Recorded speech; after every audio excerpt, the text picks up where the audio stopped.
Buenas tardes, profesora. Es un video de recuperación para la materia de filosofía, en el cual hablaré sobre el renacimiento filosófico y todo lo que este conlleva. Para empezar, el renacimiento filosófico fue un movimiento de la filosofía renacentista que ocurrió en Europa del siglo XIV. Que se desarrolló en Europa del siglo XIV al siglo XVI, en el cual se marcó un paso de la filosofía medieval a la filosofía moderna. En el Renacimiento, Dios y el cristianismo dejaron de ser el punto central del pensamiento del ser humano para dar paso al hombre como el punto central. Lo que sucedió en ese entonces fue que la iglesia, el cristianismo y Dios perdieron fuerza, y esto dio paso a que el hombre entrara como eje central del pensamiento de los seres humanos. Algo que caracterizó mucho este movimiento fue un giro humanista en la filosofía medieval, y pues esta estaba caracterizada pues por haber tenido a Dios en el centro, y su objetivo era siempre justificar la existencia de Dios. Claramente, al dar paso a los pensamientos del hombre y a toda su naturaleza, pues se perdió fuerza, y esto podría ser una de las razones por la cual se dejó ese pensamiento atrás y se pasó al pensamiento moderno, en donde ya el hombre tenía su propia manera de pensar y en qué creer o en qué no creer. En el Renacimiento también se buscaba renacer, por decirlo así, el espíritu de la libertad del ser humano, y su naturaleza como tal, del ser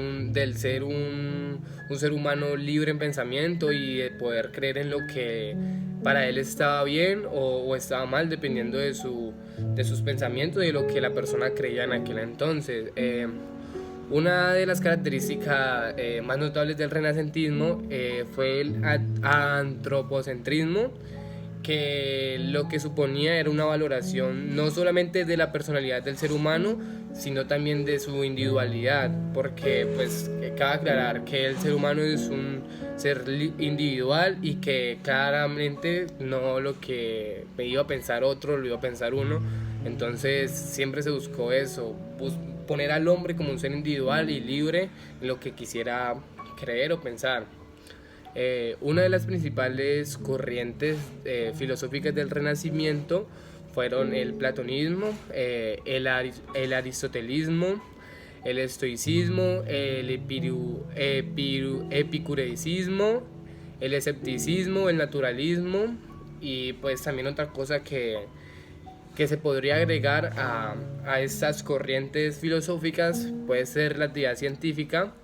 que fueron representadas por algunos señores de nombre, como lo son Copérnico, Galileo, Kepler, y todo lo que ellos aportaron a la renovación de la concepción del universo. También otra cosa que se puede decir o podemos agregar es que durante la etapa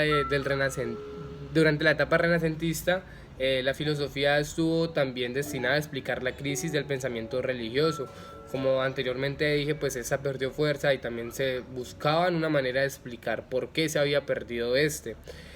También el auge de la burguesía como una nueva clase social, y también el surgimiento de una manera, ¿cómo decirlo? Una manera nueva de comprender al hombre y a su naturaleza. Ya lo que se buscaba era comprender más a fondo y tocar más a fondo la explicación de por qué, de la naturaleza del ser humano, del hombre como tal. En este movimiento del renacimiento filosófico, siempre hubo filósofos que se destacaron por su participación en ese entonces, ya sea con aportes filosóficos,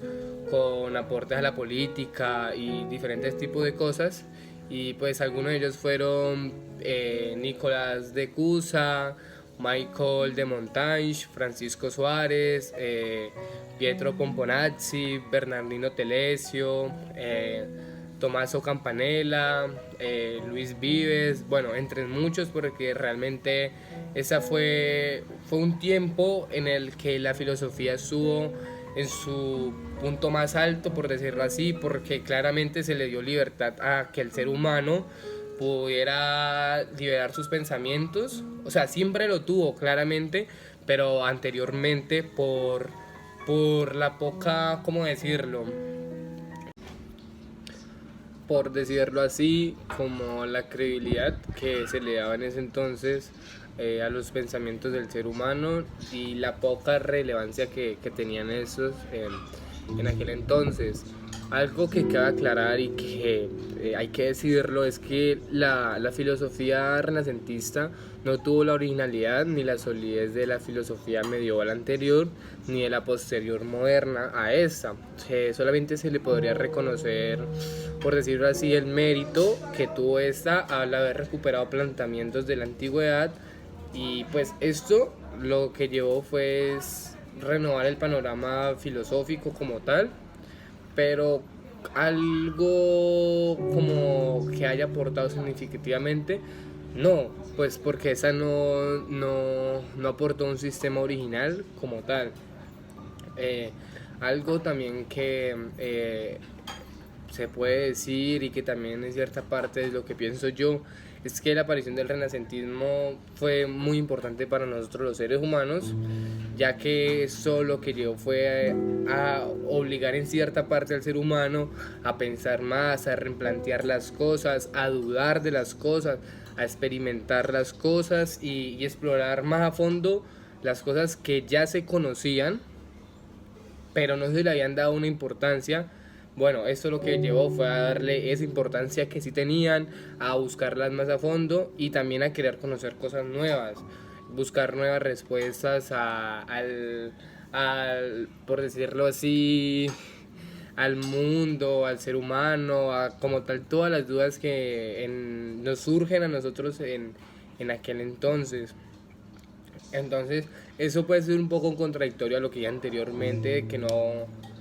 aportó algo como tal, sí lo aportó, más no aportó un sistema. Eso es lo que lo que yo quiero tratar de decir. Igualmente, siempre se le tiene que abonar mucho que gracias al renacimiento filosófico se pudo llegar a concretar muchas cosas nuevas, a conocer más a fondo cosas que, pues, por la filosofía medieval no se habían experimentado, no se habían buscado, pues gracias a esto se pudo lograr. Un ejemplo que tenemos de que se empezó a tomar más el hombre como el eje central de las cosas fue que varios autores del movimiento artístico también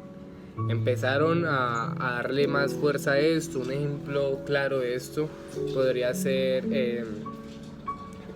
uno de los dibujos que realizó Leonardo da Vinci,